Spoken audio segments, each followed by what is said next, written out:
Bonjour Christophe. Bonjour Philippe. Alors au programme de vos coups de cœur culture, aujourd'hui une spéciale voix et opéra. Je pense qu'on va se régaler, comme l'on dit.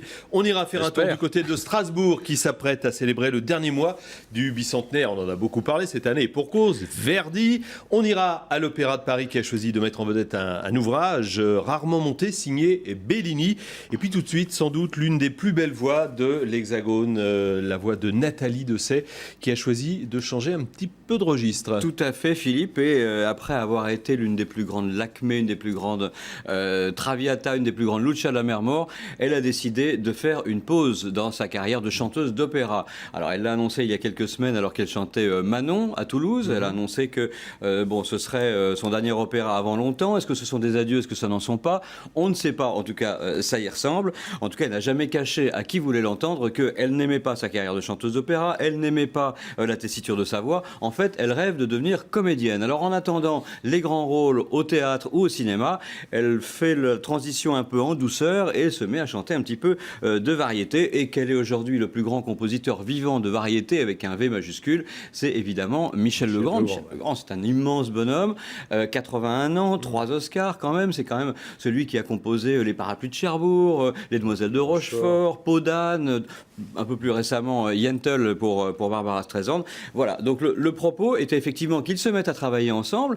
Il y a eu des concerts, dont un Olympia il y a quelques semaines. Il y a maintenant le disque qui s'appelle Elle et lui, et elle a décidé de reprendre les grands standards de Michel Legrand. Alors, moi je suis un petit peu partagé parce que je trouve que la voix de Nathalie Dessay, immense voix d'opéra, n'apporte pas forcément grand-chose dans la variété. Elle ne fera pas oublier, quoi qu'il arrive, celle pour qui ces œuvres ont été composées, c'est-à-dire Catherine Deneuve ou Barbara Streisand, comme Yentl. Je vous propose justement de voir Nathalie Dessay comment dire... essayer. Oui, s'essayer. Voilà, on va essayer. Papa, can you hear me? Papa, can you see me? Papa, can you find me in the night? Papa, are you near me? Papa, can you hear me? Papa, can you help me not be frightened? Looking at the skies, I seem to see a million eyes.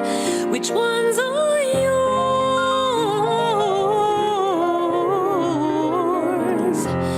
Where are you now that yesterday has waved goodbye and closed its doors?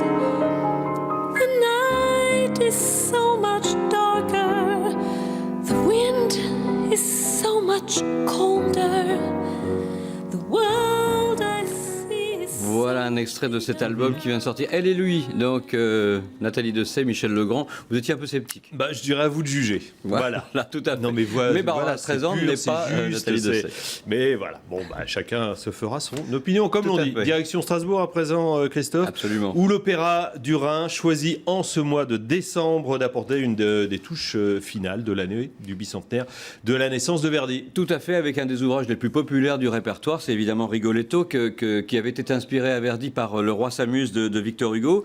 C'est l'un des plus populaires de ses opéras, et en même temps un opéra de jeunesse. Ce n'est que le 17e opéra de Verdi sur une soixantaine. Il l'a composé aux alentours des années 1850 et annonçait déjà un petit peu ce qui allait devenir un peu la trilogie populaire de Verdi, puisque tout de suite après arrivait Le Trouvère et évidemment la Traviata. Alors ce Rigoletto est à l'honneur pour clore un peu les festivités de ce bicentenaire Verdi. Il y a 2 points forts dans cette production de Rigoletto à Strasbourg. D'abord parce que ça a été une découverte du Festival d'Aix-en-Provence l'été dernier. Et la participation de Nathalie Manfrino, qui à mon avis est une aussi belle voix que celle de Nathalie Dessay et va exploser à mon avis dans les années qui viennent. Et puis la mise en scène de Robert Carsen qui est un peu sur tous les fronts. Robert Carsen qui termine son Elektra de Richard Strauss aujourd'hui même cet après-midi à l'Opéra Bastille, qui enchaîne avec My Fair Lady cette semaine, la première au Théâtre du Châtelet. Et entre les deux, il y avait ces répétitions de Rigoletto. Un Rigoletto qui semble être un petit peu un tournant pour la carrière de Robert Carsen, parce que on a l'impression que pour la première fois, Robert Carsen, qui était très connu pour des mises en scène très travaillées, très académiques, là se laisse complètement aller à ses délires et à ses fantasmes. Pour la première fois dans l'histoire de Rigoletto, le duc de Mantoue est incarné comme un dompteur de lions, un dompteur de fauves, et les fauves ne sont autres que des danseuses nues du Crazy Horse ou du Lido. Ce sont les Strasbourgeois qui vont juger à partir de dimanche prochain, et je vous propose, puisque vous devriez aimer, Philippe... Ouais, c'est peut-être des bêtes sauvages aussi, d'ailleurs. C'est aussi des bêtes sauvages, regardez-les.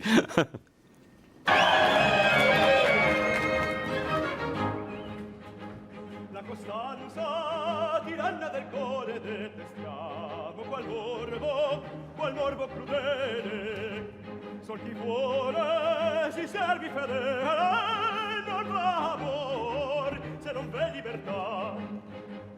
Le mariti geloso furore, e gli amanti da smania delirio, al podargo i centocchi di sfido, se mi punge una qualche verità, la mi punge una qualche verità. Moi, j'ai toujours aimé l'opéra. Voilà, finalement, ce Rigoletto de Verdi mis en scène par Robert Carsen. C'est donc à l'Opéra du Rhin à Strasbourg du 8 au 23 décembre. Et ça part après à la Filature à Mulhouse les 8 et 10 janvier. On termine ce tour d'horizon lyrique à Paris, à l'Opéra Bastille Christophe, où est présenté un ouvrage très rarement monté sur les scènes internationales, signé Bellini. Tout à fait. Cet opéra de Bellini, c'est les Puritains. En général, quand on monte un Bellini, c'est plutôt des ouvrages plus populaires. C'est la Norma pour son fameux air de Casta Diva.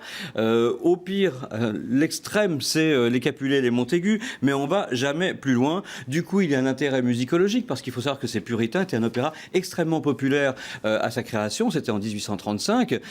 Bellini jouissait d'une popularité absolument folle. On attendait donc avec vraiment intérêt de voir ce qu'allait faire ce grand metteur en scène qui est Laurent Pelly. Visuellement, c'est absolument splendide, c'est prodigieux. Vous avez les décors de Chantal Thomas, vous avez un plateau tournant, des jeux d'éclairage absolument magnifiques.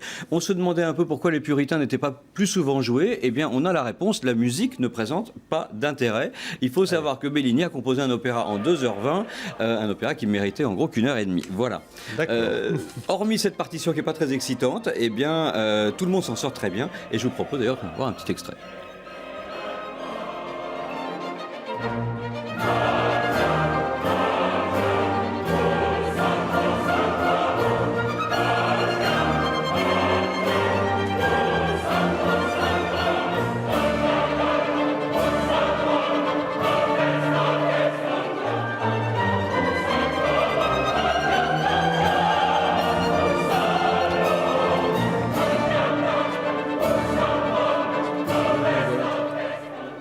Voilà, c'est Puritain de Bellini, mis en scène de Laurent Pelly. C'est jusqu'au 19 décembre à l'Opéra Bastille.